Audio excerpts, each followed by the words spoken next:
Hola Frankie, buenas tardes.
Hola, ¿qué tal? Buenas tardes.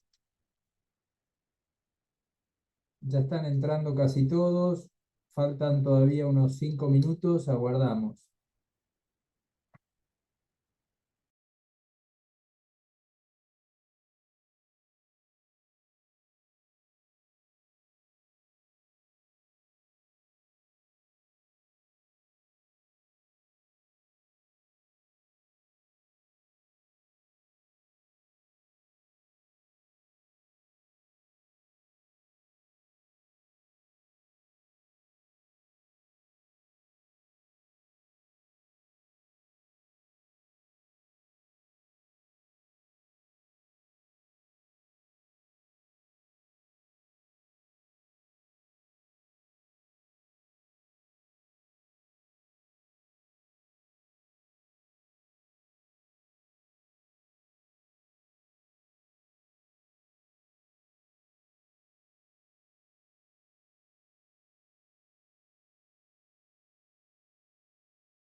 Hola, buen día o ¿Qué buenas tal, Frank? tardes. ¿Cómo te va?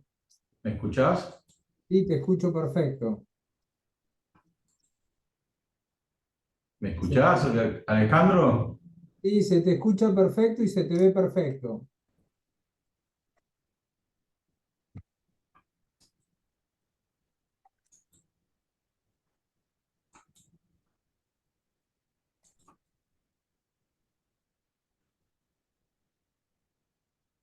Ahí estás compartiendo pantalla ahora.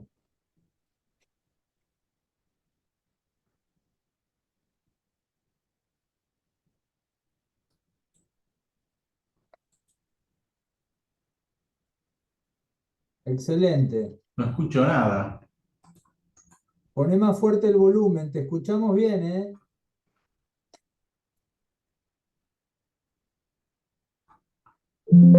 ¿Hola? Ahora también se te escucha.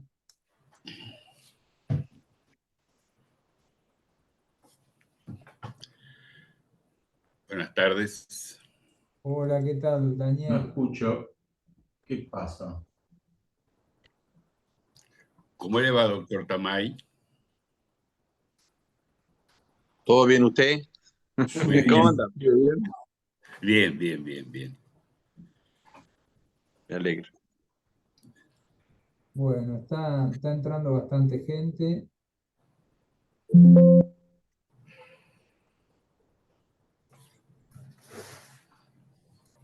Hola, hola. Yo no escucho Hola, nada. se te escucha bien.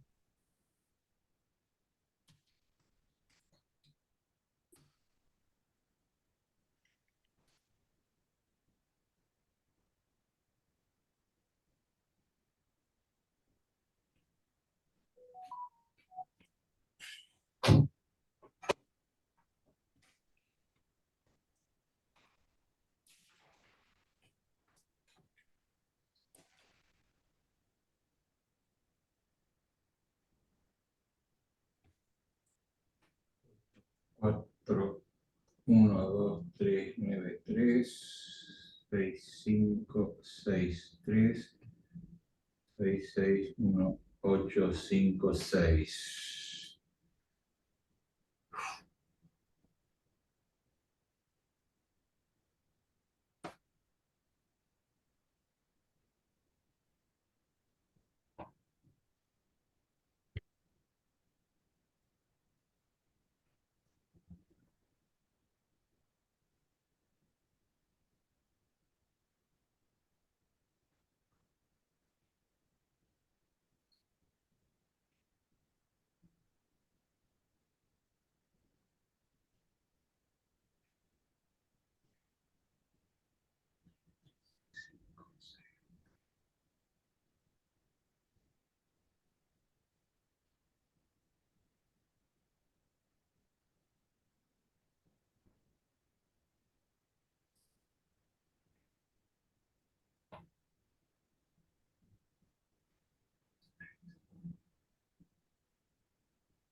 Hola, ¿me escuchan? Te escuchamos perfecto. No Sí, escucho sí. nada. Sí. ¿Qué pasa? Te escuchamos perfecto, Frankie.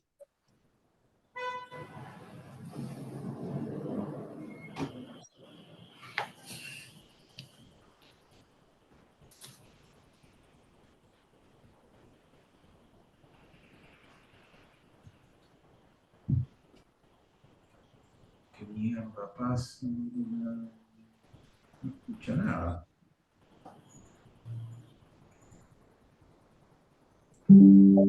Hola. Hola, ¿nos escuchás? Lo vas a tener que llamar, Alejandro, me parece. Bueno,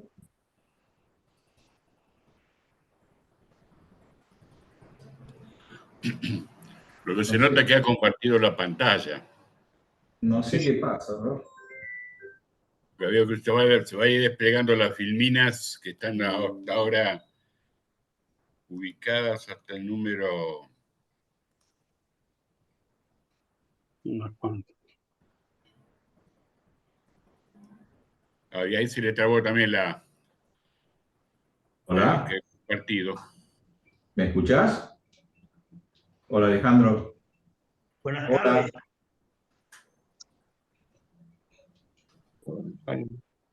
¿Escuchan? Buenas tardes. Ahora tampoco escucho por acá. ¿Qué pasa? La punta del Escuchamos. oído. Sí, yo escucho bien.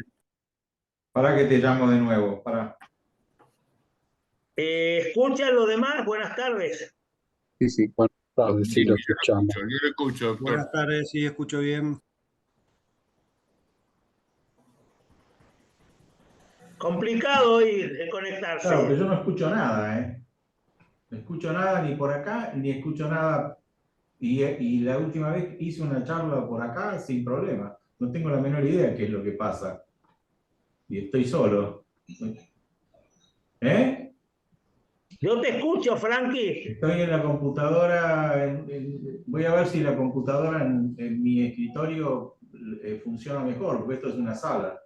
Voy a conectarme por allá. Me conecté por esta, me conecté por el teléfono y no escucho nada ninguno. No sé. Espérame que a ver si lo puedo hacer allá. Sí, así que tengo que cuidarme de lo que digo. Está bien, para que voy a ver si ahora puedo por otra. ¿Ustedes escuchan todos? Sí, Sí, sí. sí, sí, se te escucha Acá escucho. sí, perfecto, se te muy escucha muy bien. bien, Ernesto. Estás muy Buenas buen voz. tardes. Buenas tardes. Tardes. Perdón la voz, pero estoy un poco ronco. Estás intacto, Ernesto. Bueno, buenas tardes, Cada día Alberto, y tanto buenas mejor. tardes a todos. Un gusto estar nuevamente con ustedes y poder escuchar a una persona del nivel de Frankie Way, ¿no? Tal cual. Y una persona al nivel tuyo también. Y bueno, Realmente es un especialista de un tema que muy poca gente en la Argentina conoce, es un especialista reconocido en todo el mundo. La verdad que yo tuve el gusto de compartir muchos años con él y realmente un tema que dio para hablar, que ustedes vieron artículos, es un caso que creo que debe ser, y eso me gustaría que Franklin, la avería gruesa más grande de la historia, trajo daños y perjuicios consecuenciales. Creo que esto va a terminar en muchos años, no creo que termine tan rápidamente, debe haber juicios cruzados por todos lados, conceptos de gastos, salvamentos, de carga, de buques, de daño de buques, de los dueños del canal. Si ustedes leyeron un poco la historia, que el gobierno egipcio, los responsables del canal querían en su momento $1.000 millones. Bueno, es un tema que realmente son esos siniestros apasionantes que, bueno, que Frankie nos puede contar porque él es un técnico en el tema. Y realmente a mí es un caso que me interesó mucho, como todos estos casos que son de trascendencia. Y bueno, algún día habrá que conseguir un ingeniero aeronáutico que nos explique un poco la historia del Boeing 737 AMX, que el otro día estuvo con un perito aeronáutico, no sé si este año Alejandro lo voy a poder enganchar para que nos dé una explicación, porque este muchacho también es, aparte de perito aeronáutico, en un momento él hizo curso como liquidador y fue alumno en un curso que tuve yo. Realmente es un gran especialista y me gustaría que, bueno, como este año pudiste invitarlo a Frankie, que el año que viene a los alumnos se le invite por ese caso y a ver si se puede dar una charla, porque para mí ese caso fue apoteótico. Y ustedes fíjense que aparte de los muertos que hubo, o sea, 2 aviones que se cayeron, hubo una cantidad enorme de pérdidas consecuenciales, problemas de aviación, y ustedes fíjense que prácticamente a Boeing lo tuvo que bancar el gobierno de Estados Unidos y no existiría más. La fábrica más importante de aviones, digamos, actuales, estuvo al borde digamos, desaparecer por un siniestro de ese tipo, ¿no? En realidad hubo varios siniestros, pero en realidad el evento base es uno solo. Para mí es un caso de RC Producto, de un producto fallido, pero fíjese lo que significó. Bueno, voy a ver si Frank, y a ver si lo puedo conseguir. A mí Bueno, también me costó un poco entrar.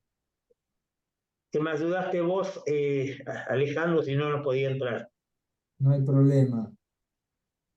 Bueno, bienvenidos a todos y a todas a esta charla. La verdad que es un lujo contar con un experto como Frankie Whale, Francisco Whale de Ascoli Whale, que nos va a explicar, como dice Ernesto, este caso. ¿Estás Es un peleando? caso muy paradigmático en cuanto a la avería La Gruesa. Es uno de los casos más importantes de la historia, por lo menos de la historia moderna, ¿no? Donde un buque, ustedes lo conocen, me ven a mí atrás del buque, encalló en el canal de Suez durante una serie de días y estábamos escuchando y viendo que había paralizado el comercio mundial con todo lo que ello trae. Tengan en cuenta que desde el Mediterráneo se va a todo lo que es Asia, es decir, los países Italia, España, Grecia, Francia, van por la ruta más económica, por el canal de Suez, para comerciar con toda Asia, India, Australia, China, todo eso, y estuvo parado durante muchísimo tiempo, y bueno, las consecuencias económicas, como dice Ernesto, todavía no las podemos cuantificar fehacientemente porque sí va a seguir habiendo reclamaciones tanto de los concesionarios del canal de Suez como cada uno de los transportistas, etcétera, etcétera. Creo que está logrando conectarse. Lo que yo digo es que este siniestro, digamos, una de las cosas, me acuerdo que una vez en una charla de gerentes de riesgo, nunca se tocó este tema como catastrófico. Los 3 catastróficos se tocaron, fue un accidente o un atentado del canal de Panamá, fue un problema en una central nuclear en Europa, y fue un colapso de una represa hidroeléctrica. Bueno, fíjense que indirectamente ocurrió con el canal de Suez, lo que significó, y gracias que no fue una tragedia, o sea, un siniestro que no creo, eso es una opinión personal mío, que cuesta menos de $1.000 millones, porque lo lograron, digamos, sacar el barco y realmente los gastos, acá hay un montón de conceptos, como gasto de salvamento, la carga, las averías, digamos, hay que ver cómo fue el tema de la mercadería. Fíjese que hay fabricantes de, digamos, y comerciantes de mercadería que transportaban, estando haciendo juicios cruzados por todos los lados, y realmente acá los abogados tendrán trabajo para 3, 4, 5 años. Y bueno, yo creo que por lo que yo leí, el tema con el canal de Suez, con los propietarios se llegó a una negociación, porque inicialmente estaban durísimos, y era cerca de $1.000 millones.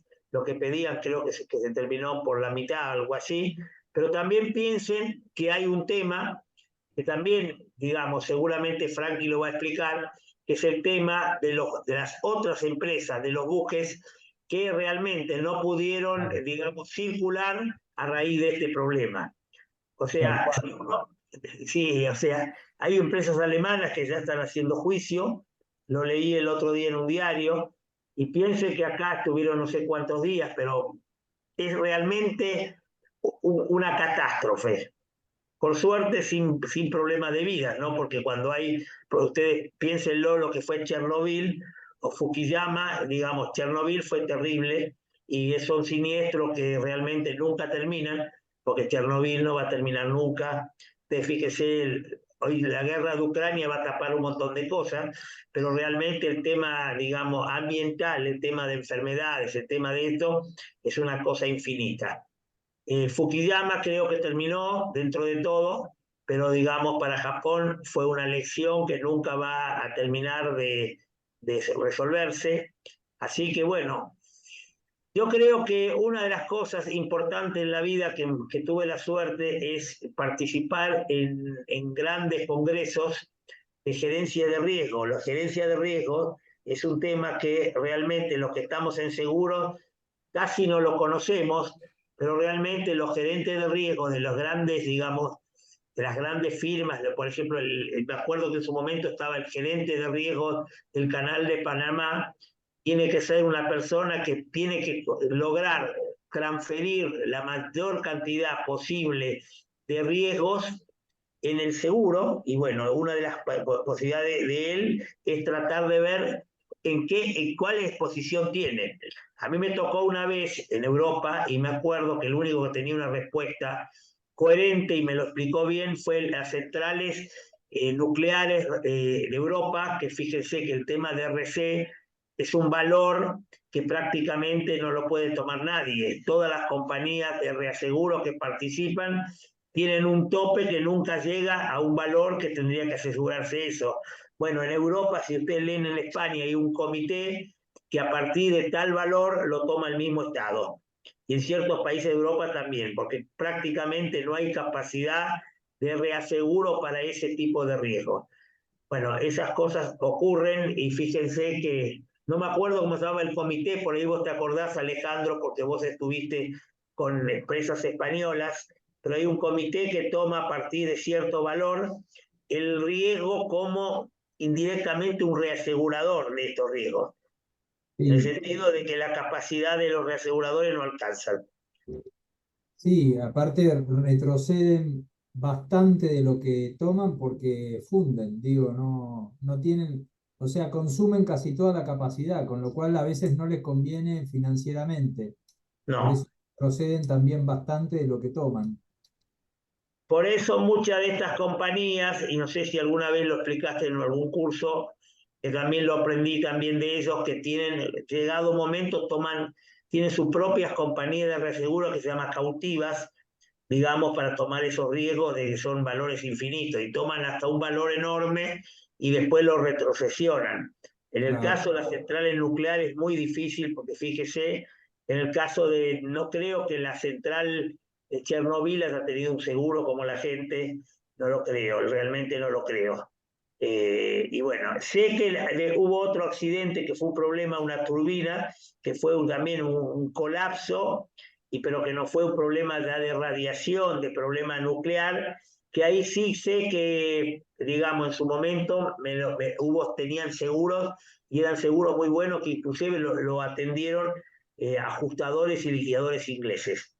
Ese siniestro sí me lo comentaron en su momento que era así. Bueno, a ver si qué pasa con Frankie, a ver si.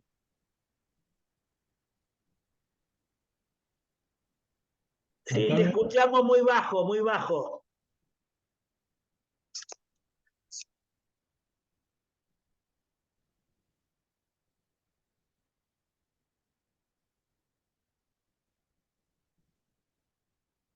se te escucha medio bajo, Frankie.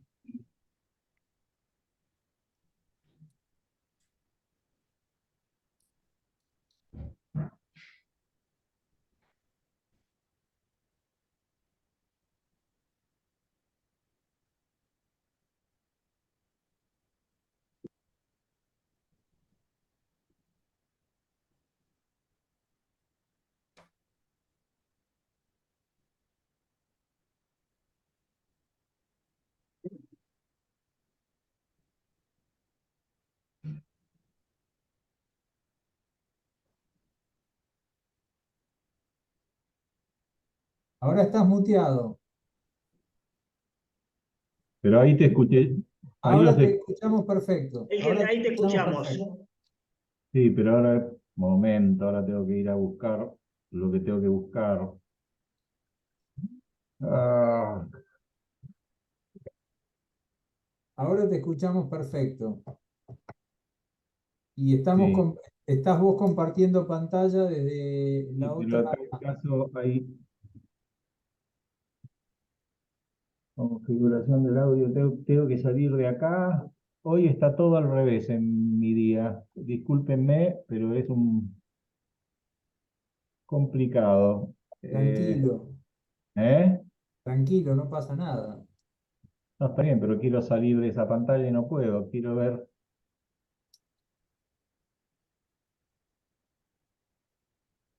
Estás compartiendo vos pantalla. Sí, ya sé, voy a parar de compartir un segundo para bajar lo que tengo que bajar. Si querés te saco de el 661856. A ver si puedo. Te tenés que dar de baja vos. De ese. Ahí está, a ver.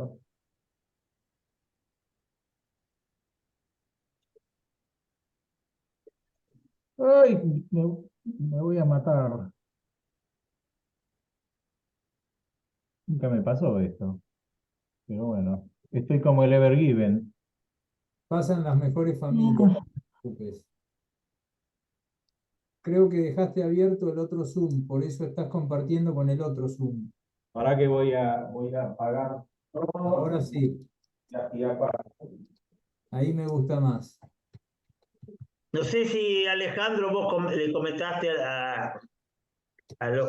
digamos, a la sala quién es Frankie Well, la historia de Frankie Well. No, me gustaría que la comentes vos más o menos, Ernesto. Bueno, no puedo ser muy objetivo porque aparte Frankie es mi amigo, es uno de los profesionales que yo más admiro. Yo empecé mi carrera profesional en un estudio formado por el papá de él, que era Francisco Güell también, y Jacobo Gluchankov. Es un estudio argentino que tiene más de 100 años, conocido todo el mundo. Tuve el gusto de, bueno, yo entré en el año 1982, Frankie recién venía de Londres haciendo un posgrado en este tema digamos, y realmente es un experto en el tema, es un liquidador, digamos, si ustedes escuchan en los mercados de Latinoamérica es recontra reconocido. A mí me ocurrió que, digamos, cuando yo empecé no tenía idea quién era Holywell, hasta que empecé a ir a los congresos y me dijeron, mira, está jugando en el Santos de Pelé, más o menos. Entonces es un poco la historia de lo que es a Holywell. Y bueno, yo prácticamente con Frankie convivimos profesionalmente muchísimos años, del año 82, 83, hasta que me fui en el año 2023. Realmente fue un placer. y realmente creo que en este tema, a pesar que él no lo va a reconocer nunca, no creo que en el mercado haya muchas personas del nivel de él. Y una de las cosas que a mí me consta es que cuando estoy con los reaseguradores hablando de este tema, lo primero me preguntan, me dice, bueno, ¿lo conoces a tal persona? Le digo, sí, yo trabajé con ellos.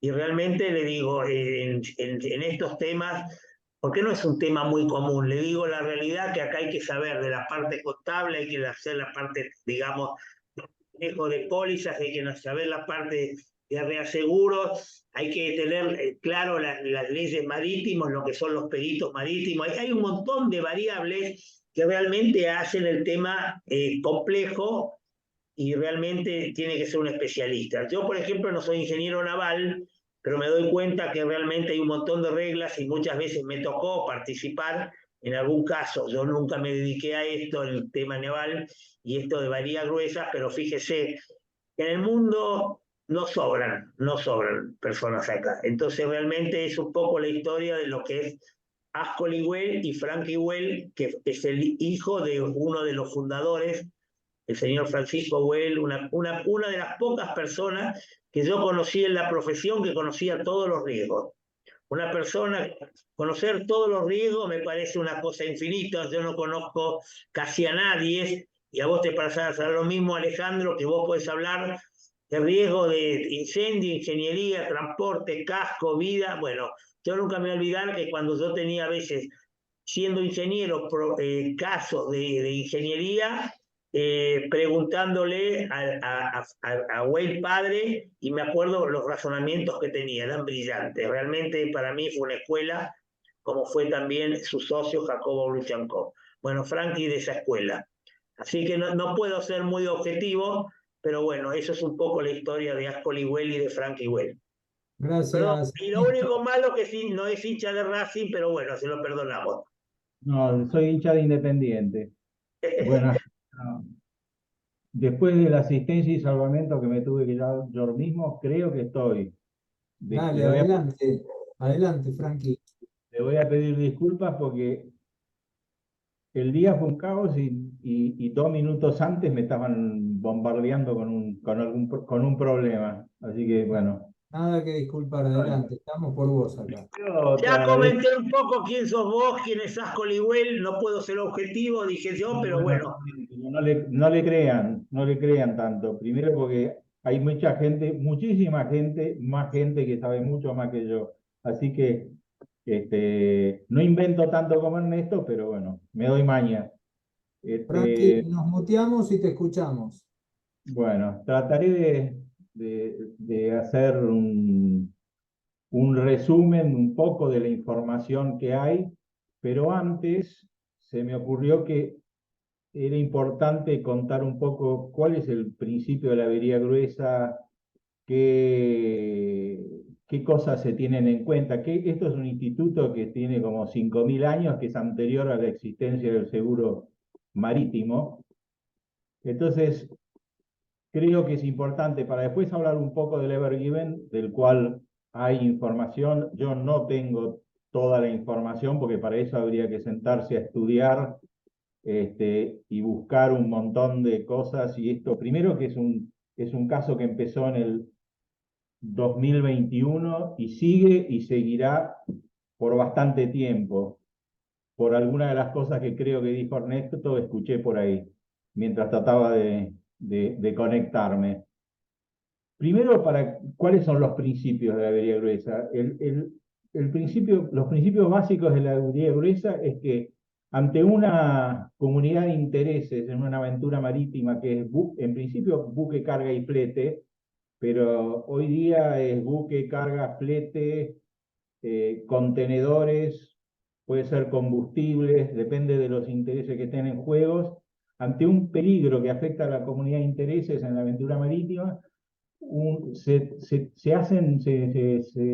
toman acciones que son intencionales, es decir, que son sacrificios y desembolsos que son extraordinarias y que se incurren con el objeto de salvar esa aventura marítima. Por ejemplo, si un buque está varado, tiene que haber un peligro que sea, no tiene que ser que sea inminente, pero sí que sea real. Un buque varado, si no se lo saca de su posición de varadura, puede estar en una situación de peligro, un incendio a bordo, un barco que se quedó sin máquina al garete, todos esos son situaciones de peligro que requieren que se tomen acciones intencionales y que se hagan sacrificios y se incurran en desembolsos. Esos sacrificios, dependiendo del tipo de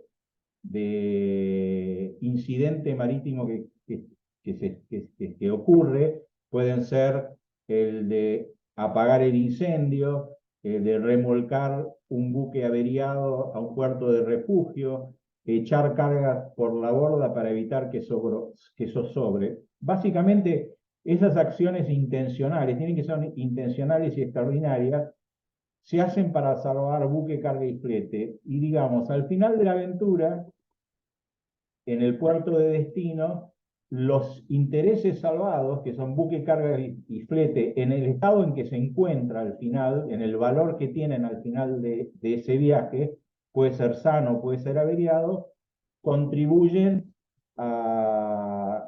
por esos gastos extraordinarios e intencionales, que son un montón, que pueden ir a una bolsa y se reparte en función de lo salvado. Básicamente es prorratear entre distintos intereses una serie de gastos que son admisibles en avería común.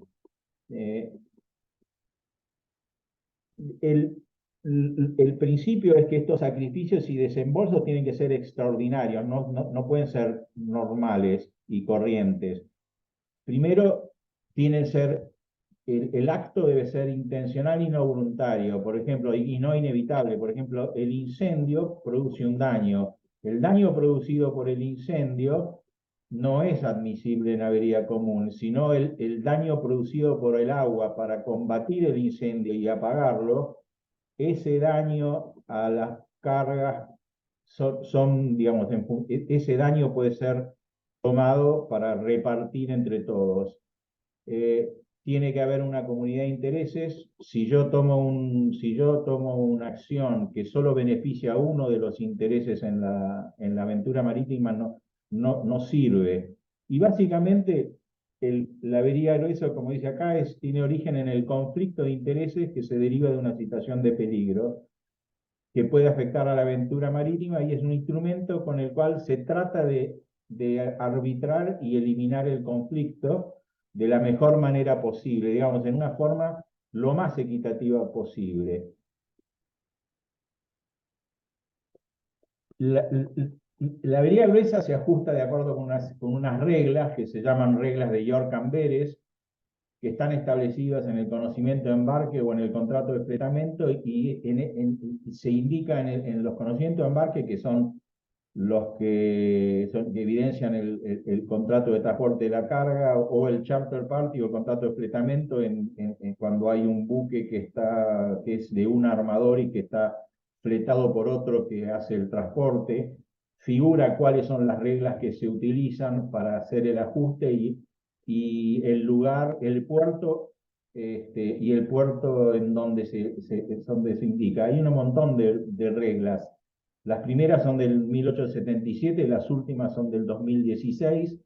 Yo después este PowerPoint te lo mando, Alejandro, para que lo tengan. Y estas reglas y las reglas de práctica de la Association on Average Adjuster, que es una asociación de liquidadores de averías marítimas con sede en Londres, son las que regulan la manera, digamos, son las que determinan en forma práctica cómo se liquida una avería gruesa. Cómo se ajusta, es decir, qué desembolsos son admisibles, qué desembolsos no son admisibles, cuál es la extensión, hasta cuándo se puede admitir distinto tipo de gastos o sacrificios. Como esto no es digamos, para hablar de avería gruesa y de cómo se liquida y las reglas, tendríamos que tener bastante más tiempo que el que tenemos, y yo me tendría que haber preparado mejor de lo que me preparé. Voy a seguir con esto. ¿Cuáles son los elementos principales? De nuevo, que tiene que haber un evento que da lugar a que el responsable de la aventura marítima, bueno, en general es el capitán del buque y el armador, el que está a cargo de la aventura marítima, adoptan medidas en forma intencionales en beneficio del bien común y salvaguarda del viaje. Una vez que ocurre una situación que puede dar lugar a la declaración de avería gruesa, el armador, es decir, el capitán declara avería gruesa, el armador comunica a todos los interesados, comunica a su asegurador de casco, a su asegurador de responsabilidad civil, pero a su vez puede tener que comunicarle al fletador del buque y le tiene que comunicar a todos los interesados en las cargas, a todos los dueños de contenedores, todos los que corren en esa aventura marítima son notificados que se ha declarado una avería gruesa, que se ha designado un liquidador. Este liquidador es el responsable de recolectar las garantías que se le va a pedir a las cargas, a los containers, a todos los que corren, digamos, que corren el riesgo, para que digamos, los interesados en cargo, los que están a bordo de ese buque, van a tener que contribuir, en principio, a la avería gruesa. Digamos, van a tomar a su cargo la proporción de gastos que le pudiera corresponder, y eso se va a hacer, y va a ser el responsable, el liquidador, de recolectar las garantías. En aquellos casos a donde no hay un seguro de carga, le va a pedir un depósito en efectivo a aquel interesado en carga que no está asegurado. Va a ser que verificar, va a tener que primero cumplir con que las reglas de York & Beres se cumplan, controlar y verificar la correspondencia de costos y gastos. Digamos, no cualquier cosa es aceptable porque la decida el armador. Y después tiene que ponderar cuál es la participación de cada uno de los integrantes de esa avería marítima y cuál es el monto que tiene que contribuir cada uno de ellos. Digamos, el rol del liquidador es una figura independiente. En principio asesora al armador que declara la avería gruesa, como digo, gestiona la obtención de las garantías, que son la garantía que tiene que dar los interesados en carga, asiste a los interesados en carga y a los aseguradores de carga en la emisión de los compromisos de avería que se le requiere al cargador o consignatario y de las cartas de garantía que se le piden a los aseguradores de carga, y además obtiene depósitos en efectivos para aquellos que no tiene seguro. También, dependiendo de las circunstancias, designa o puede designar un perito para que actúe en el interés común. ¿Cuál es la función de ese perito digamos, interviene en un siniestro de este tipo para verificar cuál es el interés común? Por ejemplo, hay un incendio a bordo y el perito tiene que determinar cuál es el daño que se ha producido en cada una de las cargas por fuego, cuál es el daño que se ha producido por agua, discriminar también los daños, el tipo de daño y sacrificio que puede haber sufrido un buque. Un buque que está varado, por ejemplo, puede haber usado su máquina para intentar reflosar, y en ese intento de reflotar usando su propia máquina, antes de que vinieran remolcadoras a reflotarlo, puede haber tenido un sobrecalentamiento. Ese daño que sufre el motor por el esfuerzo realizado en el intento de reflotamiento vendría a ser un sacrificio cuyo costo, una vez que se determina que ese es un daño extraordinario, que fue intencional y que se incurrió para tratar de reflotar al buque, el costo de esa parte de la reparación va a ser parte de la avería, digamos, del monto de dinero que se mete en una olla para repartir. Obtiene de cada interesado, ¿cómo se llama? Obtiene de cada interesado los valores de la carga, porque tiene que determinar sobre qué base va a contribuir cada carga. Dependiendo de las circunstancias, si un buque entró a un puerto de refugio porque tuvo un incendio, tuvo que descargar parcialmente para que repare, después cargó y después continúa hasta el puerto de destino, puede ocurrir que en el trayecto de ese puerto de refugio al puerto donde terminaba la aventura hubiera un siniestro y entonces le asesora al armador para que contrate un seguro de gastos y desembolsos, un Average Disbursement Insurance. ¿Qué significa? Es un seguro que cubre todos los gastos y desembolsos admitidos en avería común que no se recuperarían si no llega nada a destino. Y el costo de ese seguro, la prima de este seguro también forma parte de la pelota con costos y gastos a repartir entre todos los que forman parte de la aventura marítima. Es decir, si el buque no llegó, se quedó sin nada, no hay nada para contribuir sobre el que se le puede cobrar, porque quedaron en la nada. También obtiene la copia de las liquidaciones que se pueden haber hecho bajo pólizas de carga, porque tiene que determinar si las cargas han sufrido pérdidas o no, el monto a contribuir, si parte de esa carga es sacrificio o no. Bueno, obtiene todas las copias de los informes que pudiera haber efectuado bajo pólizas de casco y máquina, tiene el informe del perito que actúa en el interés común, y después tiene que hacer un trabajo de cuenta por otros, básicamente. Hace el ajuste distribuyendo equitativamente la avería gruesa de acuerdo con las reglas, y una vez que emite su ajuste de avería gruesa, se ocupa de las contribuciones, de la cobranza de las contribuciones de las cargas.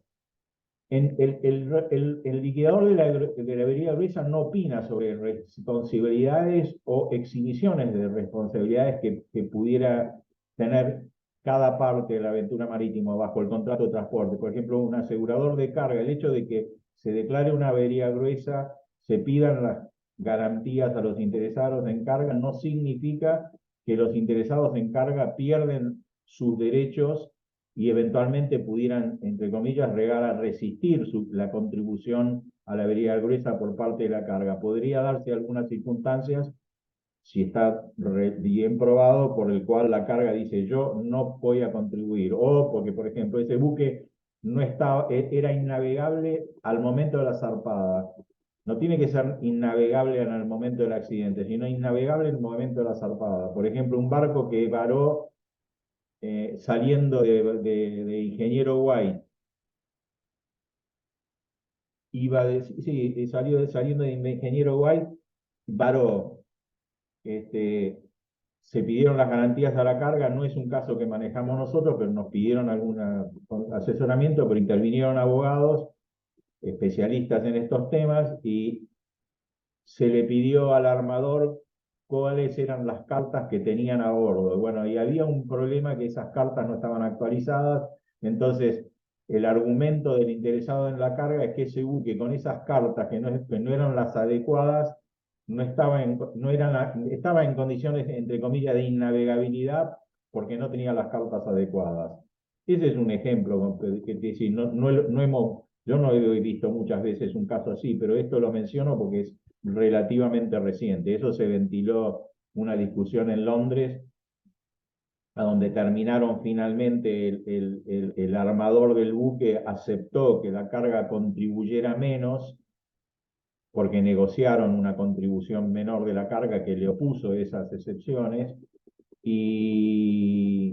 y bueno, después el buque se da vuelta y la parte que no puede recuperar de la carga, la contribución de la carga, bajo la cobertura de responsabilidad de Protection and Indemnity de P&I, es una de las coberturas que le da un club de P&I y un armador, de poder cobrar las contribuciones de carga que no ha podido cobrar del interesado en carga.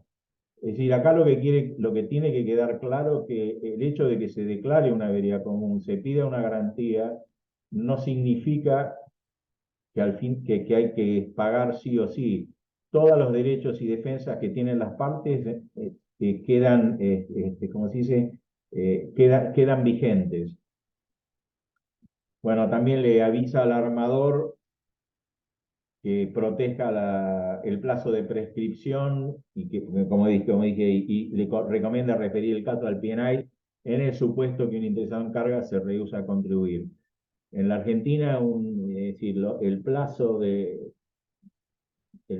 prescripción de la avería gruesa es de 1 año si no se firmó un compromiso de avería y de 4 si se firmó un compromiso de avería. Y por último, otra de los roles es que si bien el principal función es asesorar al armador, porque es el armador el que toma la mayoría de las decisiones, sobre todo si nos remontamos al origen de este instituto, que se hacía un barco a la mar, no había comunicaciones, no había nada, y en el lugar en que estaba el capitán del buque que tenía que tomar decisiones. Es más, no es como ahora que están conectados con la casa matriz del armador y las tripulaciones de los barcos a veces han perdido la capacidad de tomar decisiones porque todos lo refieren al armador. Como están online, en eso te ven afectados. Acá yo puse algo que es relativo a la exposición en una avería gruesa desde el punto de vista de la perspectiva de la carga. Lo digo porque es muy importante, porque una avería gruesa y la contribución, y aún en cuando la carga no ha sufrido ningún daño, puede tener un impacto muy importante por ejemplo, en una flotante en un año.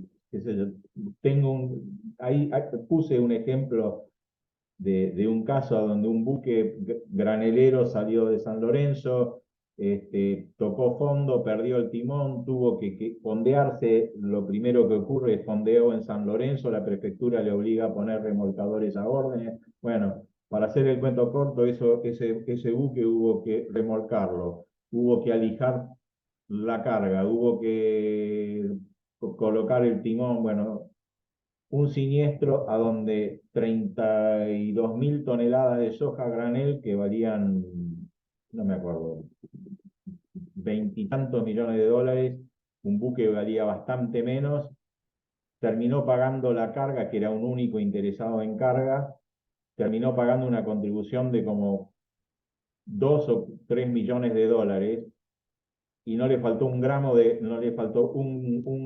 soja al final de la aventura. Entonces, eso es importante tenerlo en cuenta, que una avería gruesa puede resultar en un pago muy importante, que pueden afectar una póliza. Y además, una declaración de avería gruesa de un interesado en carga que no tiene seguro, le puede costar caro, le puede costar muy caro, porque no le van a entregar la carga, le van a exigir un depósito en garantía en efectivo o una garantía bancaria, pero si no puede aportar una garantía de una compañía de seguros que sea aceptable para el armador. Y, digamos, por eso a mí me parece que es muy riesgoso hacer transporte internacional y no tener seguros de transporte, aunque sea una póliza limitada, pero que tenga, además de lo que cubra, una de las coberturas de la póliza de carga es la contribución a la avería gruesa.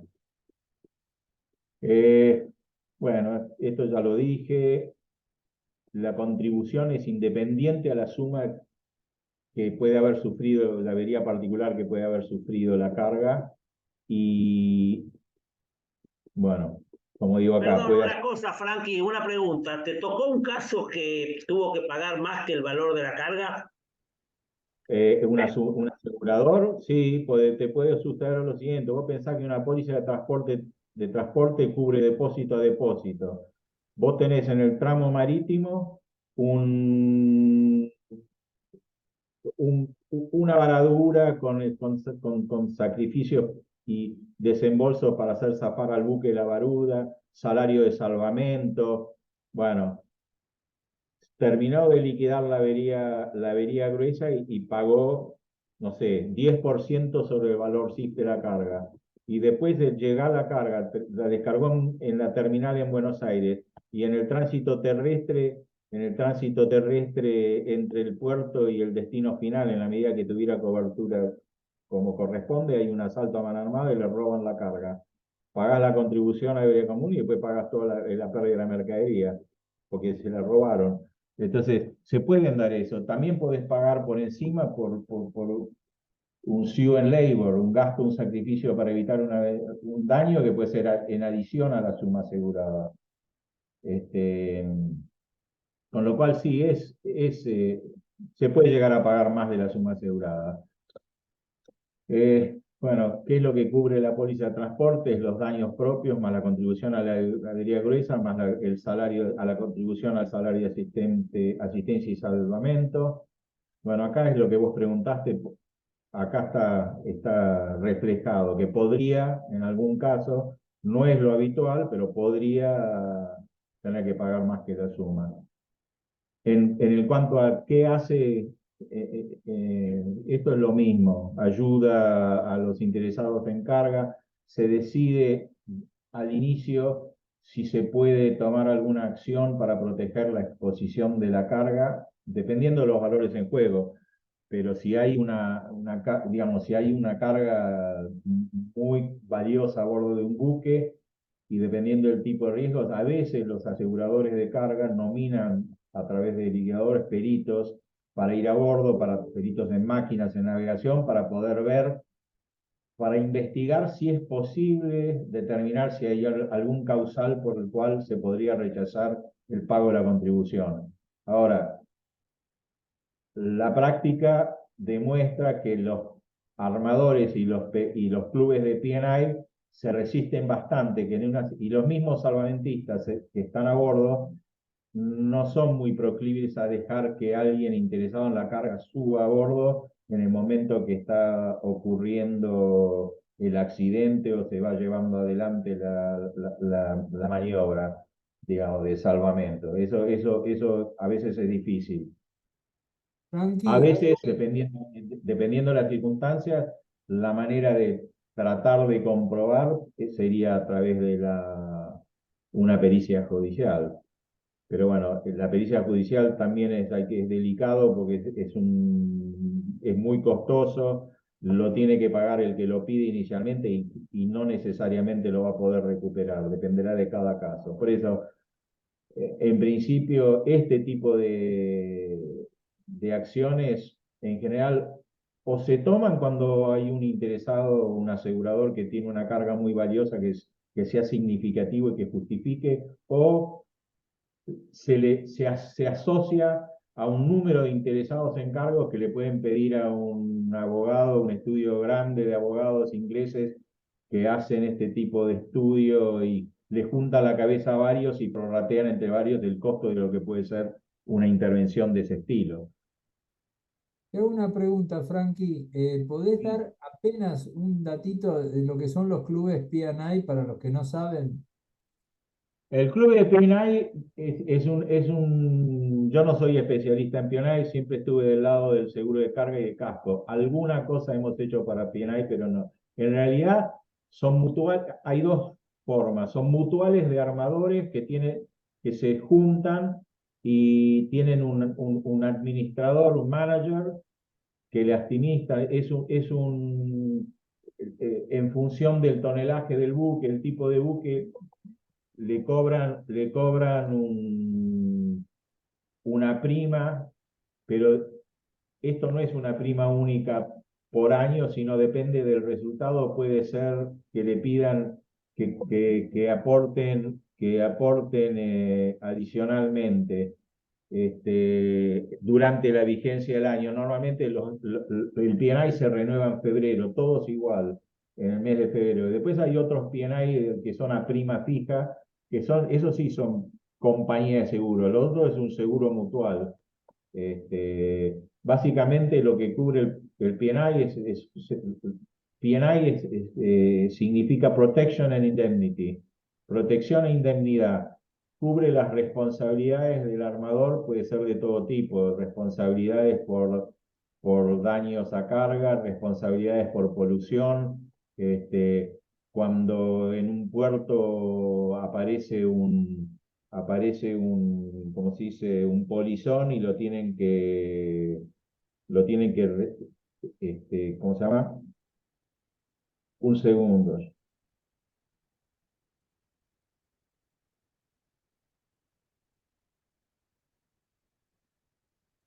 Discúlpenme, pero estoy en el medio en el medio de una avería. No es marítima, pero me estaban corriendo. Por ejemplo, un polizón lo tienen que repatriar, ese es un tema que se ocupa el PNI. Un tripulante enfermo se ocupa el PNI. Problemas aduaneros, por ejemplo, un buque que tiene mal declarado el rancho y va a la aduana y le hace una multa, se ocupa el PNI. Tema, digamos, todo tipo de responsabilidades en general se ocupa el PNI. Y el PNI puede haber PNI que cubre al armador, PNI que cubre al fletador, porque las responsabilidades pueden ser distintas. Por ejemplo, un buque, digamos, un charteador de un buque lo contrata o por tiempo o por viaje para mandarlo a tal puerto a buscar carga y descargar puerto en otro carga. Y bueno, el buque en ese puerto tiene una avería y puede ser que el armador le quisiera reclamar al charteador que lo mandó a un puerto no seguro. Esa defensa del charteador frente al armador lo tiene cubierto con el PNI del charteador. En una colisión, si bien la póliza de casco cubre, depende de la póliza, pero cubren responsabilidades por contacto, perdón, con colisión o con objetos fijos o flotantes, depende de las coberturas. Puede ser de 3/4, de 4/4, o la póliza de casco no cubrirlo y esa responsabilidad por colisión se cubre por PNI, o el PNI cubre en exceso de la cobertura de responsabilidad que le dan al armador bajo la póliza de casco. Depende, son muchas alternativas posibles. ¿Parte Volviendo, contaminación lo cubre? el PNI sí se ocupa de todos los temas de contaminación, se ocupa el club. Ah, ok. Además hay fondos especiales por contaminación, que son montos muy, muy significativos, muy altos, no sé, creo que 1.000 millones o más, no sé hoy día cuánto es. Como yo te digo, normalmente nosotros no actuamos en esa parte, porque también si bien podríamos, digamos, nosotros hemos estado históricamente más del lado de casco y máquina, de carga, y no de la parte de responsabilidad. Sí hemos actuado por pólizas de casco, por ejemplo, en impacto en terminales, a donde las pólizas de casco, por ejemplo, alemanas y francesas, cubren el impacto contra objetos fijos también, no solo flotantes. Entonces, hemos, por ejemplo, intervenido por buques en impactos en la refinería de la ESO, impactos en terminales de combustibles y productos químicos, en Dock Sud, acá, bueno, en Campana, depende. Otra cosa que uno tiene en cuenta desde el punto de vista de la carga es evaluar si la declaración de la avería gruesa está bien hecha, si había peligro, si había comunidad de intereses y si todo lo que se incurrió fueron gastos intencionales y extraordinarios. Tratar de determinar la navegabilidad del buque, verificar que el criterio de evaluación que se usaron para los valores contribuyentes está bien y si la contribución está determinada en forma correcta. Bueno, esto es lo que dije. La carga tiene que tener en cuenta que una intervención temprana puede servir para obtener pruebas que eventualmente pueda utilizar. Una, impugnar el pago de una contribución, o garantizar el derecho a una repetición, porque puede, digamos, en el transporte marítimo existen exhibiciones de responsabilidad, pues digamos, un daño a la carga por una colisión, a donde la culpa es del buque que transporta mi carga, me impide reclamar contra ese buque, y solamente podría reclamar contra el otro buque en la medida de la responsabilidad del otro buque. Bueno, hay un montón de circunstancias que se pueden hacer. Bueno, examinar posibilidades de recupero contra el propietario del buque, contra el propietario de un segundo buque, contra prácticos. Y todo esto que estamos hablando de qué cosas puede uno hacer desde el punto de vista de la carga, esto no impide que se declare una avería gruesa, que se den las garantías y que se ajuste la avería gruesa. Eso son todas cosas que van a ocurrir a lo largo del tiempo y después que la avería gruesa haya sido liquidada. Y una cosa muy importante es que a veces los interesados en carga se resisten inicialmente a dar la garantía porque quieren, digamos, de inicio dicen, no, esto no es una avería gruesa, yo rechazo, no quiero porque no están dadas las circunstancias, y en la medida en que no se dan las garantías, la carga no se entrega porque el transportista y armador tiene derecho a retener la carga hasta garantizarse debidamente la eventual contribución, que eso se verá al final del día. Y esas demoras muchas veces joroban la relación entre asegurados, primero entre el interesado en la carga, el consignatario con el armador, más el consignatario con su seguro. A veces se arman despelotes interesantes. Estos son una serie de casos, pero yo me voy a concentrar en el Ever Given, en lo que obtuve de información del Ever Given. Es un tema, como digo, que empezó en el 2021 y sigue y seguirá por bastante tiempo, porque liquidar esta avería gruesa y disponer de todos estos juicios llevan años. Del Evergreen, ¿qué podemos decir? Uno, bueno, era un armador japonés, el propietario del buque era un armador japonés, que estaba charteado por Evergreen, que Evergreen es un transportador marítimo muy importante, es taiwanés, entiendo. Ese buque estaba registrado en Panamá, lo votaron en el 2018. Es un portacontenedores que tiene 399, 4 cuadras de eslora, 59 metros de manga, 14 de calado. Bueno, tiene en realidad entre puntal más calado, más los hasta 10 contenedores que tiene que puede llevar arriba de la ¿cómo se llama? De las tapas de bodega, puede llegar a tener, hoy hicimos un cálculo, 25 más 16 más 14 era como 50 metros de abajo arriba, lo que significa que la parte que está fuera del agua es una vela importante. Eran unos 217.000 toneladas, una capacidad de 20.124 TEUs. Esos son, la unidad de medida es por contenedores de 20 pies. En general hay contenedores de 20, contenedores de 40 pies que tienen una capacidad mayor.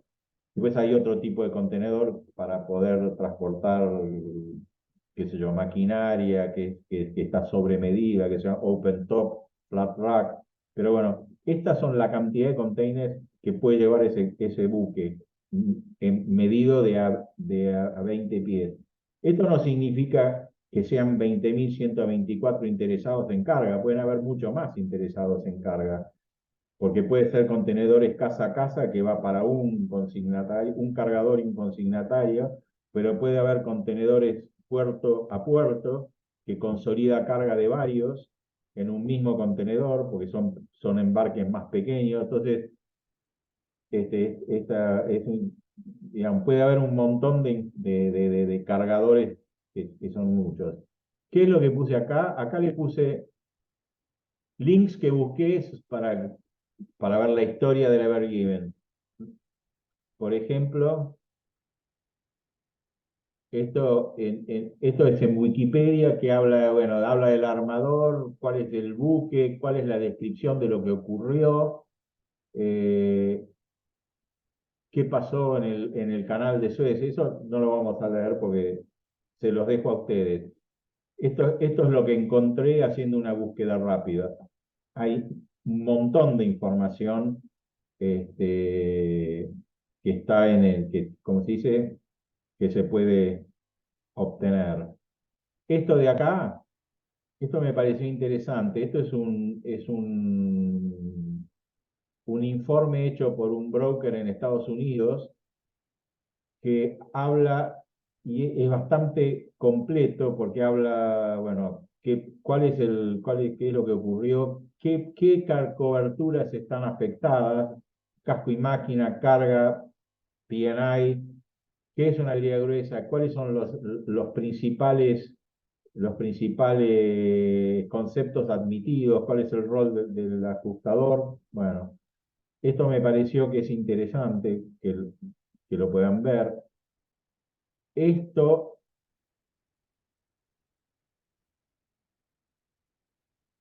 es la declaración de la avería gruesa.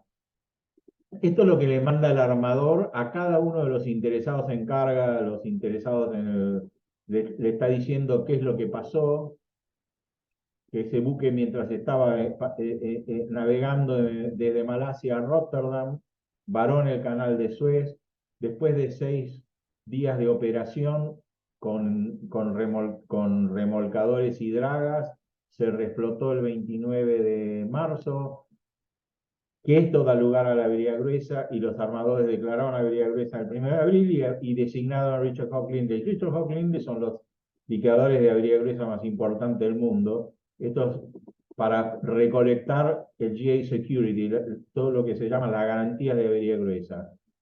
Entonces, le dice, está la declaración, debe estar la declaración del capitán. Yo no encontré eso, pero me pareció que esto es interesante, porque esta es la comunicación que recibe cada uno de los interesados en carga. La declaración de la avería gruesa, las instrucciones, la garantía que tienen que llenar, y de acuerdo con las condiciones acá habla del conocimiento de embarque,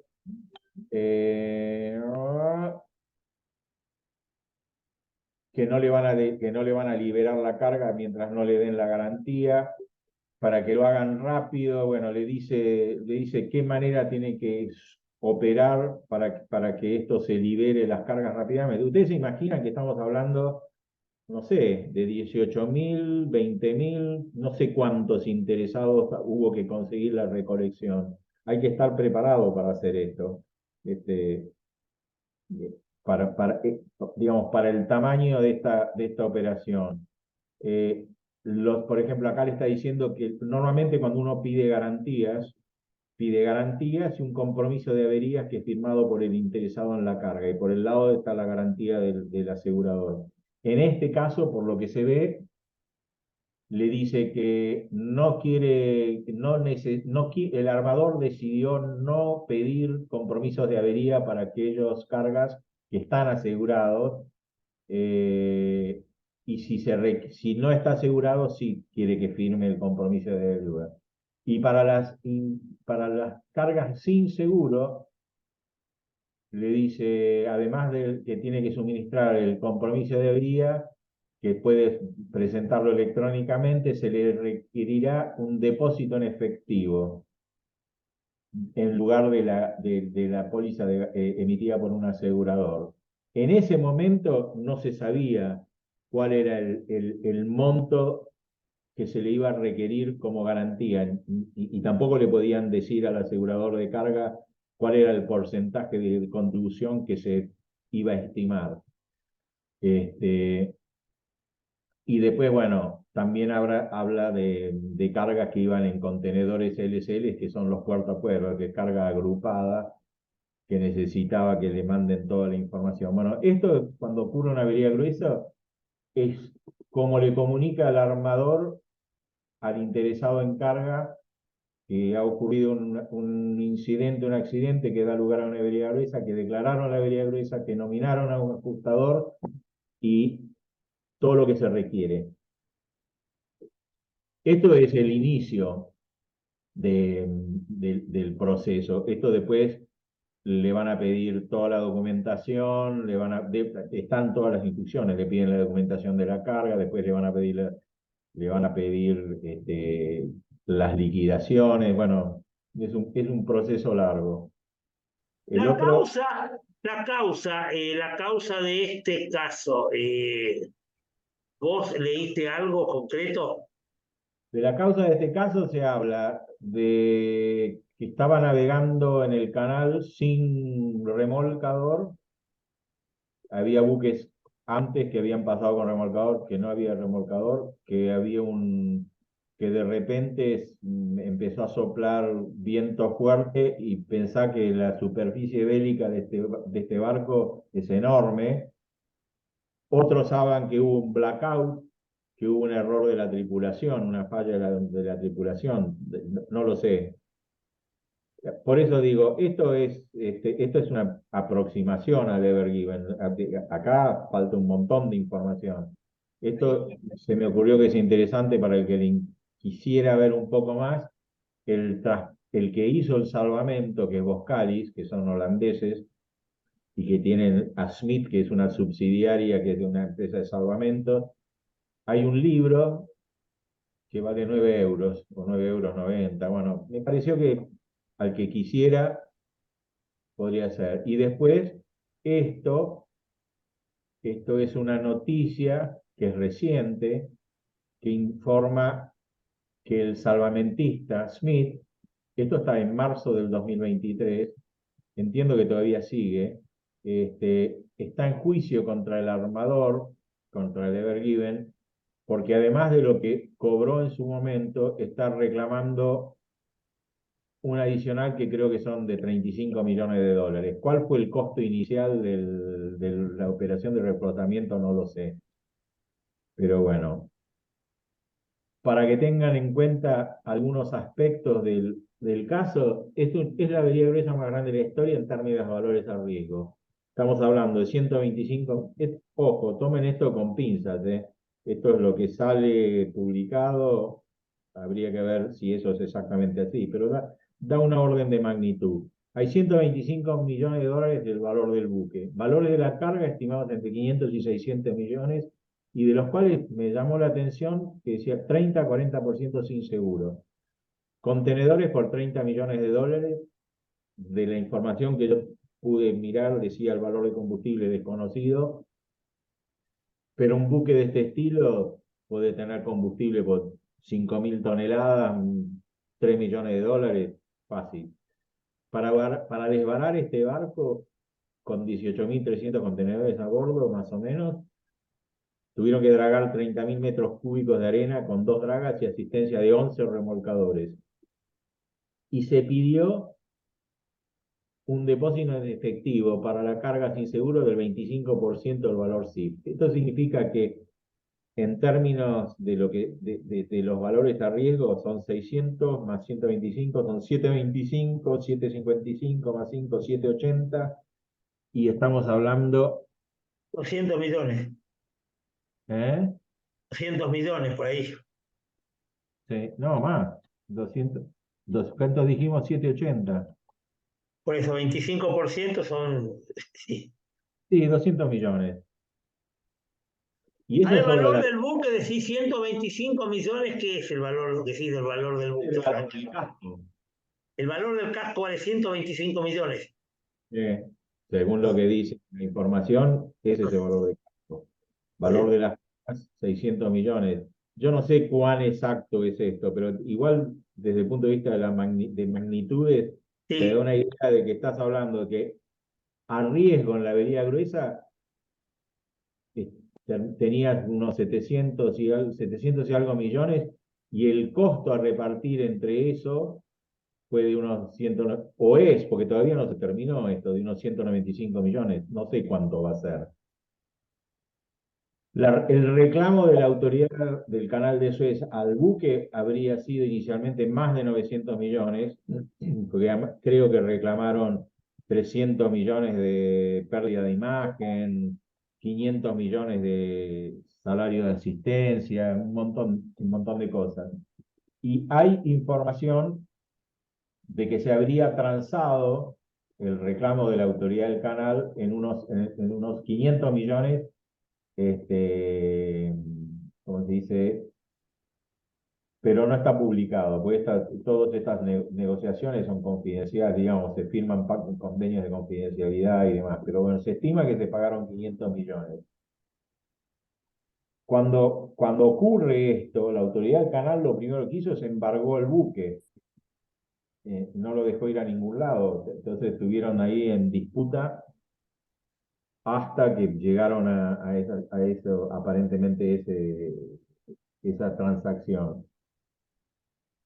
Después, a consecuencia del bloqueo del canal, hubo 185 buques aproximadamente que estaban fondeados en inmediaciones. Algunos transportaban agua, productos electrónicos, cemento, millones de barriles de petróleo, miles de cabezas de ganado.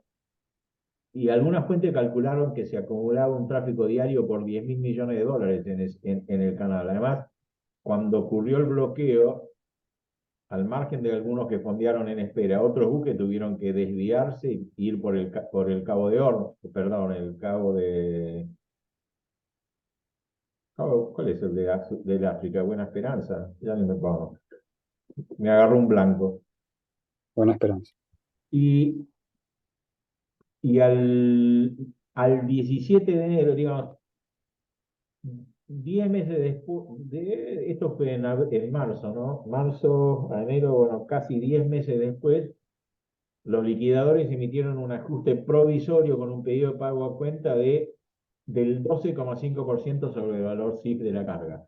Eso es lo que se le pide a la carga, a su vez el armador le pide a su asegurador de casco que le pague la contribución de la avería común que le corresponde al casco, y cada uno de los interesados hacen lo mismo, ¿no? Pero bueno, esto da una idea de magnitud del problema. Esto sigue. Hay que pensar que, además de haber juntado ese barco, una vez que reflotó, estuvo un tiempo hasta que lo liberaron, después tuvo daños, pero no fueron daños que le impidieron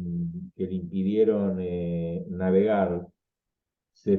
Navegó hasta Rotterdam, descargó parte de la carga y terminó descargando en Inglaterra.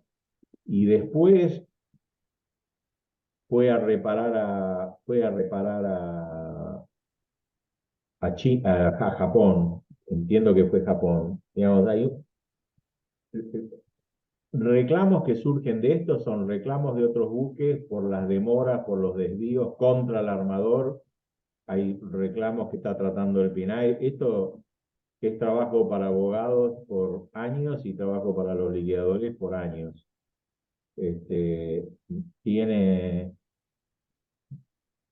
Y bueno, esto es lo que decía, que hay una demanda aparentemente que sigue en trámite por el cobro adicional del salario de salvamento de 35 millones de dólares. ¿Cuánto estimás que fuera el salvamento en total? En total, así. ¿100 millones de dólares?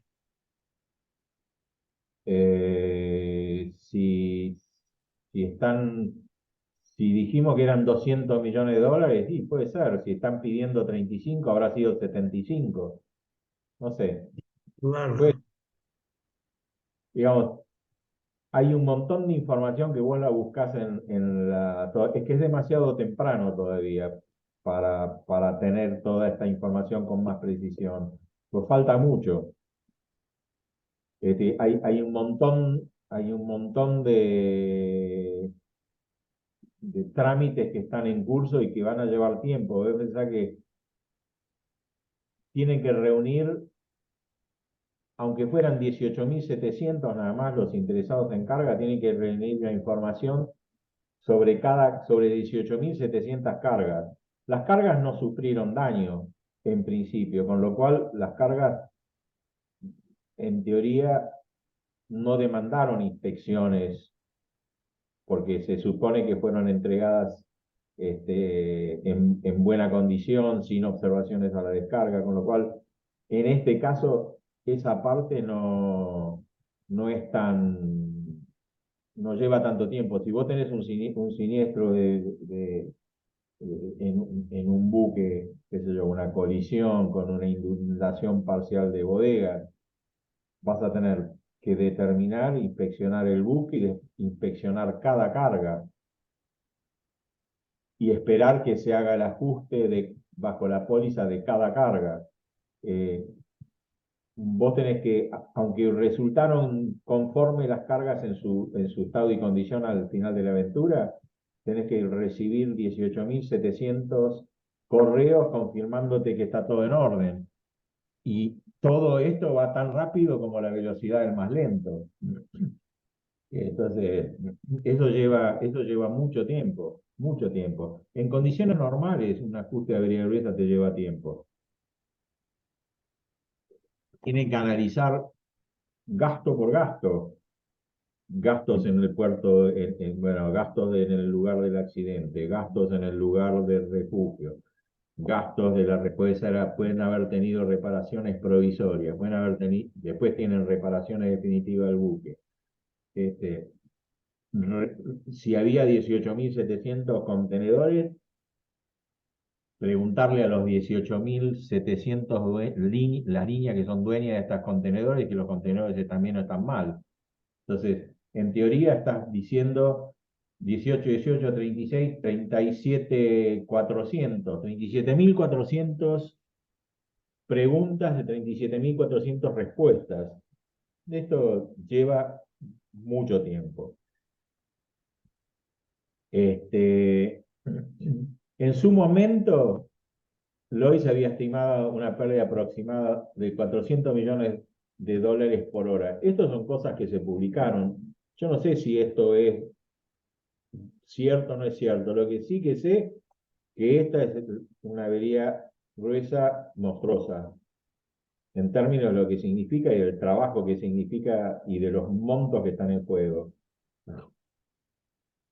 Yo leí un texto que no sé si por eso lo que vos decís me deja pensando, porque yo leí de algo que leí, vos viste que uno lee cosas y aparte yo no soy experto, que decía que superaba largamente los $1.000 millones. Sí, eso yo también lo leí, pero después no sé de dónde sale. Bueno, por eso yo tampoco sé dónde sale. Para inventar estas vos, yo no. Pero No, mil no. millones de dólares es un siniestro que realmente creo que, como dijiste vos, yo no sabía que era el En más cuanto a, grande de la historia de este tipo. en cuanto a avería gruesa, sí. Si fuese un tema de polución, han habido más grandes que eso. Sí, no, polución sí. De avería gruesa, sí. Porque además, por ejemplo, ahora yo leí mientras trataba de ver qué información se podía sacar para esta parte. Por ejemplo, Maersk, que es el segundo más grande transportador marítimo, le está haciendo un juicio a los japoneses por el desvío, demora y todo lo que quiera. Pero además, la disrupción que significa para buques portacontenedores que van con un, ¿cómo se dice? Con un escalas preestablecidas, con plazos cortos y que dan que un buque que se demore por un siniestro propio significa mucho problema en una cadena logística y para el propio transportador, armador que hace el transporte con portacontenedores. Que además venga un buque que te bloquea un canal y que te deje 6 días, porque 6 días tardaron en rescatar, habrá que ver después cómo se regularizó la cantidad de buques que estaban en espera. ¿Cuánto tiempo perdido, pensá que un portacontenedores esto por ahí puede valer $100.000 diarios, no sé, 40, 50, no sé, depende. Estos son ciudades, 400 metros de eslora, 60 de manga, y este no, creo que hay alguno más grande aún. Esto es un post-Panamá, es decir, yo no estoy seguro si este pasa en el canal de Panamá Viejo, no pasaba. En el nuevo puede ser. Entonces, bueno, ahí tenés gasto de salvamento, daños a la infraestructura del canal, daños y perjuicios o reclamos por daños y perjuicios de cargadores del buque y de otros buques y sus cargadores por demoras, daños, productos perecederos que, que se dañaron por la demora, se lo van a reclamar al que bloqueó el canal, porque la póliza de transporte de carga, la demora no es un riesgo cubierto, aunque hubiera habido un siniestro. Entonces, incumplimientos contractuales de plazo de entrega. Esto es, digamos, creo que es inimaginable. Los abogados están todos contentísimos, Ernesto. Bueno, Entonces, como digo, ¿qué coberturas están involucradas? El seguro de casco, por los daños propios, digamos, de la avería particular, más el gasto de salvamento, la contribución a la avería gruesa. Los de P&I es el responsabilidad civil, el del armador, el del fletador, porque acá hay exposición del armador y del fletador. Ahora, si es un problema de navegación y la tripulación era el armador, el fletador puede haber recibido reclamos y después se da vuelta y se los traslada al armador. Seguros de demora, seguros de carga, está la carga, la contribución a la avería gruesa. Normalmente las pérdidas producidas por la demora están excluidas. Pero bueno,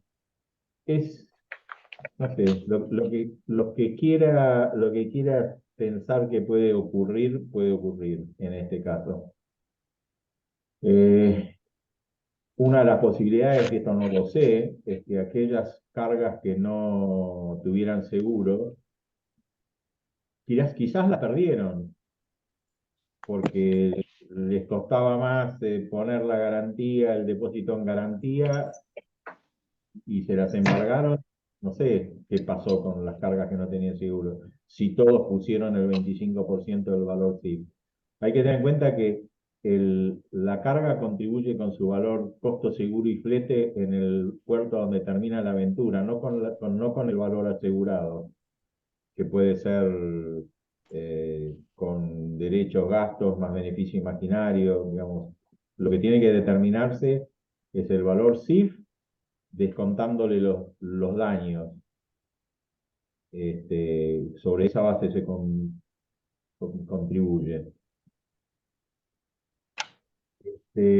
Bueno, creo que no hay mucho más sobre este barco que poner. Bueno, en 4 años, 5 años, invitarte de vuelta que nos cuente la historia, cómo terminó. y por ahí te digo, desde el 2021 en 4 años, yo creo que apuesto doble contra Cecilio, que no es nada hasta el febrero. Ya me equivoco, pero puede llevarle más de 4 años fácil.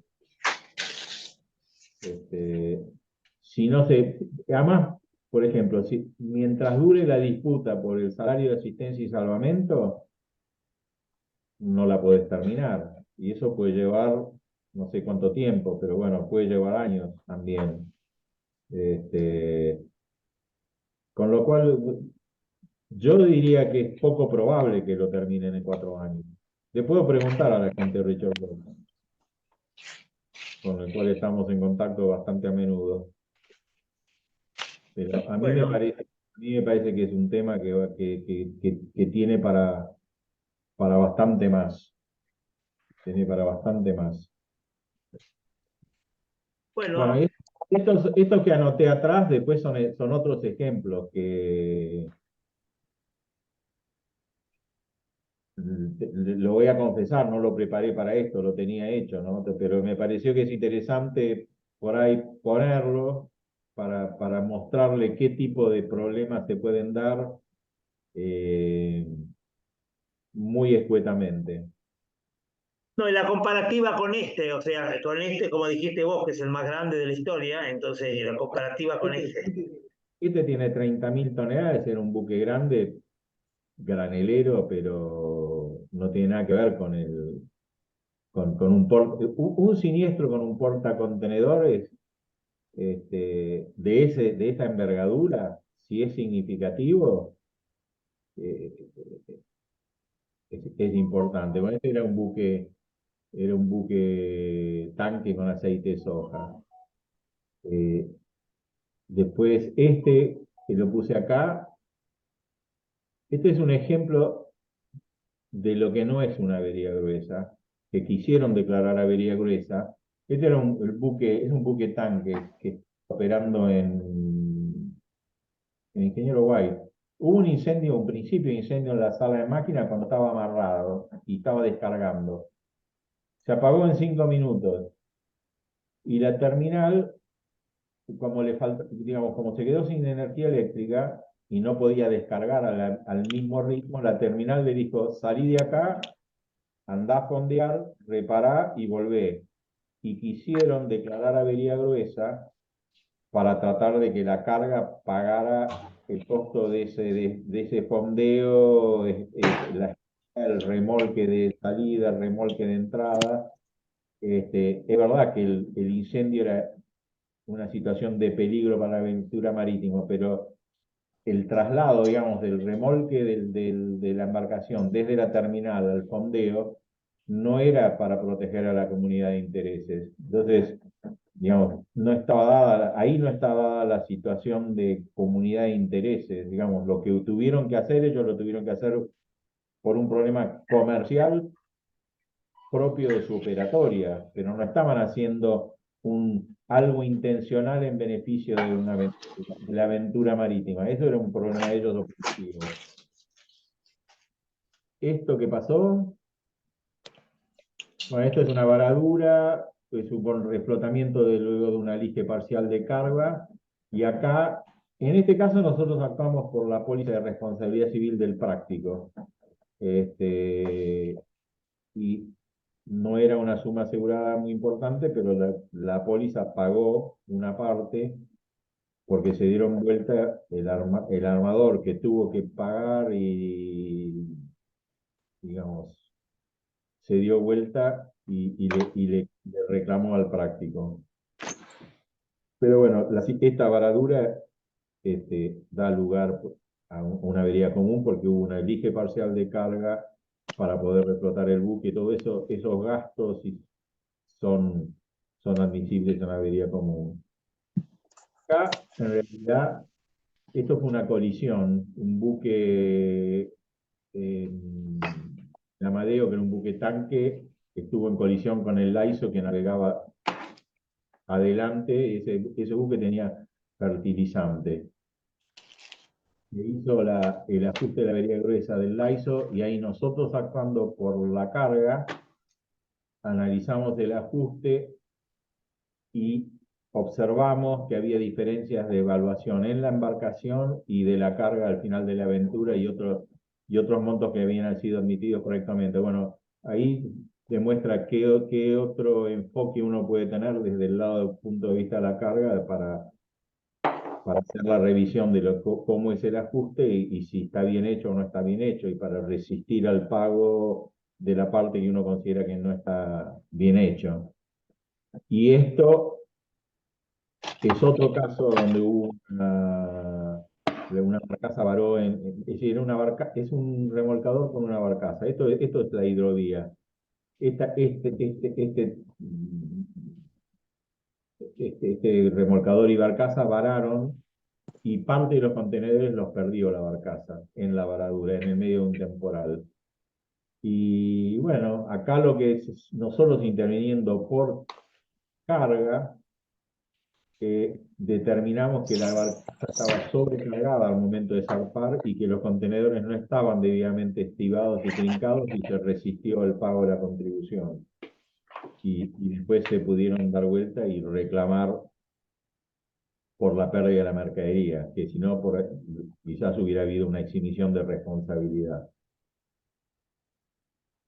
Y esto es otro caso donde nosotros intervenimos pero en este caso nosotros empezamos interviniendo por los aseguradores de casco de un remolcador y barcaza que estuvo en colisión con el Polargo y la barcaza Virginia, y básicamente le dimos los elementos y después seguimos actuando por el P&I del remolcador, porque básicamente los daños bajo la póliza de casco eran casi inexistentes. Y seguimos actuando por el P&I y conjunto con el abogado se determinó que la responsabilidad de la embarcación mayor, que era en Vicente, era menor que la del otro buque, y se negoció ese reclamo. Y los interesados en las cargas pudieron recuperar algo del Hércules y su club de P&I. Bueno, esto es para darle una idea del tipo y es bastante limitado, del tipo de situaciones que uno se puede encontrar. Creo que hoy no le puedo decir mucho más, además de que funcionó todo como la mona. No sé si quieren alguna pregunta, algo más. Vos le vas a mandar esto a Alejandro, cosa que lo pueda repartir, pero así creo que sí, muy interesante Yo lo mando. Así es. y bueno, en nombre de todos, muchas gracias. No sé si alguno tiene una pregunta, pero realmente, como siempre, brillante, Frankie. Realmente vale la pena escucharte. Más un tema que la gente está acostumbrada a los autitos y a las casas de familia cuando ve esto. Es un mundo diferente y creo que esto ilustra todo lo grande que es este oficio, ¿no? Sí, no hay ninguna duda que uno aprende todos los días. Y como ya le digo, no le crean a Ernesto, hay mucha gente que sabe mucho más y a la que nosotros preguntamos. Es más, acabo de tener un caso a donde le pregunté a un amigo inglés con el que trabajo hace, no sé, desde el 85, pero 86. Porque nosotros estábamos seguros de lo que habíamos hecho, pero como no estaban de acuerdo con nosotros, dijimos, vamos a preguntarle a uno que sabe más. Bueno, y, justo hoy apareció la respuesta del que sabe más diciendo que estaba de acuerdo con nosotros, lo que nos dejó más tranquilos. Porque si no hubiera que decir que los que se quejaban tenían razón en quejarse. Que también puede ocurrir. Uno trata que no sea así, pero también puede ocurrir. Sí, la Así que soberbia no sirve en este rubro, en ningún rubro. Siempre. ninguno. Siempre hay alguien al que uno le puede recurrir que sepa más que uno. Sí. Bueno, Sí, Roberto. Agradecer y hacer una especie de pequeña comparación, si usted me permite. En el derecho, para aprender, es como jugar al tenis. Yo prefiero jugar al tenis con Guillermo Vilas, que sabe más que yo. Y escucharlo a usted, doctor, es el Vilas en esta exposición. Yo no soy doctor, ¿eh? Disculpame. No sé qué habrá dicho Ernesto cuando yo no estaba conectado. no. Yo dije que sos un grande, pero no dije que sos doctor. Roberto, te agradezco, pero soy contador no matriculado. Nunca ejercí de contador. Me sirve para lo que hago. Pero bueno, no, doctor de nada. Nos orienta, doctor, nos orienta muchísimo, realmente. Bueno, no, Muchas gracias. lo más importante tener en cuenta desde un punto de vista de quien están seguros, quien vende seguros, quien puede comprar seguros, que el riesgo de transporte es un riesgo grande aunque la carga no sufra daño. Y otra cosa que tienen que tener en cuenta es que en transporte aéreo, marítimo, existen limitaciones de responsabilidad. Entonces puede dar circunstancias donde ocurre un daño y yo me doy vuelta para reclamarle al buque que me produjo ese daño o al avión que me produjo ese daño. Y no sé, por ejemplo, tengo un contenedor con una máquina que vale $100.000. Y la responsabilidad del buque, salvo que yo pueda demostrar la innavegabilidad o alguna causal para quebrar esa exhibición, el buque va a poner el límite por bulto o unidad de flete, son, no sé, hoy día $10.000, hace mucho que no hago recuperos. Entonces, ese es un riesgo que también existe. Un incendio a bordo exime de responsabilidad al buque, no puedo recuperar, salvo que le pruebe la innavegabilidad. Una colisión por una culpa náutica solo podría recuperar del otro buque en la proporción de la responsabilidad del otro buque. Pero si mi buque es si mi buque es 100% responsable y el otro buque es cero, que no es normal, porque en general las responsabilidades son compartidas, yo me quedé sin recupero. Entonces, esas cosas ocurren y digamos, no tener seguro para mí es riesgoso. Por lo menos uno tiene que ser consciente de que si no lo tiene, esas cosas pueden ocurrir. La ley de Murphy se cumple, si no lo tenés, más fácil que ocurra un siniestro que si no lo ocurra. Digo Pero que por eso hay que tener seguro. Si no se tiene seguro, la posibilidad que ocurra generalmente es mayor. Cuando alguien no tiene seguro, ocurre muchas veces más. bueno, tenés que tener seguro, tenés que tener espalda y decidir cuánto querés retener o cuánto podés retener del riesgo. Bueno, buenas ¿Me noches a permite una todos. pregunta? Sí, Puede ser, muy breve. sí, Ya sí, que tenemos Eugenio. acá a un experto liquidador, le voy a preguntar un concepto que siempre está en discusión entre abogados, peritos y demás. ¿Qué entiende usted como liquidador el peligro para esta avería común? Porque es algo que, como no está perfectamente definido, tiene un margen de grises que encuentra discusiones en los casos concretos. Por lo que veo de los que están participando, hay algunos que saben mucho más que yo, así que ahora que lo acabo de pasar por los que estaban escuchándome, yo creo que digamos, ¿cuál es el sentido común para determinar si es una situación de peligro o no una situación de peligro? Como dije, puede ser inminente. Un buque puede estar al garete y hoy no está en peligro, pero lo veo ahí al capitán Matthews que me está escuchando y me debe estar diciendo, está diciendo cualquier estupidez, pero un buque sin máquina hoy no está en peligro, pero hay un potencial de peligro. Entonces, tiene que ser asistido. Entonces, esa es una situación que alguno dirá, un buque varado en el río Paraná, el fondo de arena no está en peligro. Sí, está bien, pero no lo puedes dejar ahí in eternum. Qué sé yo. Si esos son los ejemplos que me han venido a la mente, pero habría que preguntarle a Hugo Matthews, que está ahí, que fue capitán, que fue superintendente, no sé si declaró muchas averías gruesas en su vida, cómo lo ve él.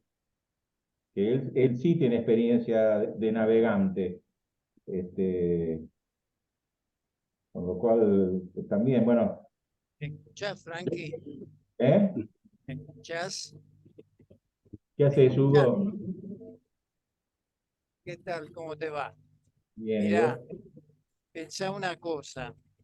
Un barco, antes de salir de puerto, tiene que reunir una enorme cantidad de condiciones sin la cual la prefectura o cualquier autoridad marítima de cualquier puerto del mundo no lo dejan salir. Si el buque está navegando y pierde cualquiera de esas condiciones que le exigían para zarpar, automáticamente dejó de estar en condiciones de estar donde está y consecuentemente está en peligro. ¿Entendés? Así son las cosas. Es decir, un buque en alta mar, por muy bueno que esté el mar, por muy placentero que sea el momento, el buque está en peligro porque no está en condiciones de afrontar absolutamente ninguno de los peligros que el mar le puede disparar. Bueno, Con respecto al Ever Given, te digo algo, Frankie. sí. El Ever Given paró y que armó el desastre que armó porque se lo condujo muy, pero muy mal. El buque navegaba a una velocidad excesiva de 13 nudos en un canal angosto, generando reacciones hidrodinámicas que son las que le hicieron perder el control y atravesarse en el canal. El error fue tremendo de parte de los dos prácticos que estaban a bordo, los dos egipcios, y del capitán que no fue capaz de pararle los pies y poner el buque a navegar a la velocidad que correspondía para hacerlo en ese canal. Hugo, ¿es posible que haya dicho, haya leído que buques que iban adelante de este iban con remolcador y este no? Mira, el reglamento en el canal de Suez establece que tienen que llevar un remolcador que los acompañe, uno a proa y otro a popa, no con el remolque pasado, pero sí que lo tienen que acompañar. El Ever Given tenía los dos remolcadores, pero los dos estaban alejados y no estaban en situación de colaborar. Pero el problema, de todas maneras, si él no tiene un remolque pasado, no sirve de nada. El remolcador, si estaba en posición y cerca del buque, pero el buque navegaba a 13 nudos en ese canal, semejante barco, indefectiblemente iba a terminar como terminó, aunque los remolcadores estuvieran próximos. No sirve de nada el remolcador acompañando simplemente. Es decir, que el tema es que a 13 nudos las reacciones que se generan hidrodinámicas con los beriles son muy grandes y lo que genera es que la popa se atrae hacia el beril más cercano y la proa resulta rechazada, es decir que el buque queda atravesado respecto del eje del canal, termina atravesado respecto del eje del canal, que es lo que sucedió.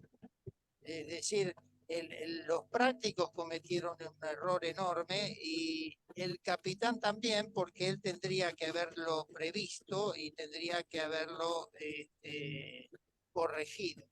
Y estaba en posición de hacerlo perfectamente. O sea que es un problema, Hugo, perdóname, o sea que vos ves que es un problema en fallas humanas más que todo.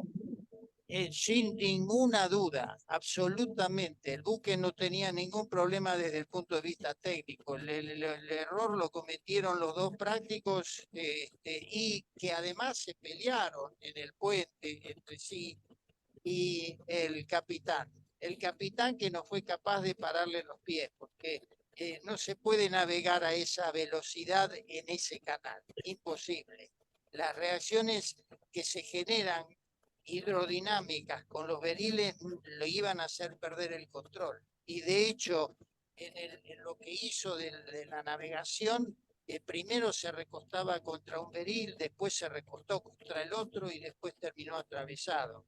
Arrancó a 6, 7 nudos, que no debería haberlo superado nunca, y terminó navegando a 13 nudos. En ese canal, para ese buque, es una barbaridad. Es una barbaridad. Como ves, Ernesto, siempre hay alguien que sabe más que uno. Y Hugo es un especialista. Sí. Bueno. Pero el caso ese lo tengo visto y es efectivamente así, error náutico, error humano. Bueno. Muy bien. Bueno. ¿Alguna pregunta más?